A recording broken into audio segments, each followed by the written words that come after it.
यह है लाडलापुर, एक ऐसा गांव जहां सोने के बेशुमार झखैर मौजूद थे, लेकिन कभी किसी गैंग की हिम्मत नहीं हुई कि इस गांव पर हमला करे, क्योंकि लाडलापुर पर सिर्फ शाका का राज चलता था।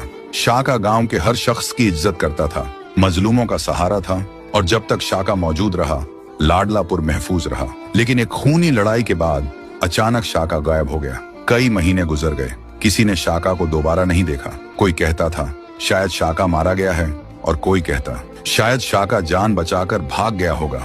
हकीकत किसी को नहीं पता थी। शाका के न होने का फायदा उठाते हुए चिड़ीलाल अपनी गैंग के साथ लाडलापुर पर हमला कर देता है। गांव जलने लगता है, घर तबाह कर दिए जाते हैं, गांव वालों को बेदर्दी से मारा जाता है। चिड़ीलाल का जुल्म इतना बढ़ जाता है कि लोग अपना गांव छोड़कर भागने लगते हैं, लेकिन जो भी भागते हुए पकड़ा जाता उसे जिंदा नहीं छोड़ा जाता। लाडलापुर पर कब्जा करने के बाद चिड़ीलाल सोने की स्मगलिंग शुरू कर देता है, और फिर उसकी नजर पड़ती है गांव की सबसे खूबसूरत लड़की शबनम पर, जिससे शाका बेपनाह प्यार करता था। चिड़ीलाल शबनम को धमकी देता है, अगर तू मुझसे शादी नहीं करेगी तो मैं तुझे जान से मार दूंगा। जब यह बात शबनम के भाई चंदू को पता चलती है तो वह किसी तरह अपनी जान बचाकर गांव से भाग जाता है। चंदू का सिर्फ एक मकसद होता है, शाका को ढूंढना और वापस लाडलापुर लाना। वह गांव गांव शहर शहर भटकता है, लेकिन शाका का कोई निशान नहीं मिलता। कई दिन भूखा प्यासा रहने के बाद चंदू जंगल में बेहोश होकर गिर जाता है,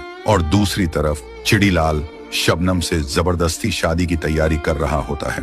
तो दोस्तों, अब सवाल यह है, क्या शाका वापस आएगा या फिर लाडलापुर चिड़ीलाल के जुल्म में हमेशा के लिए खत्म हो जाएगा?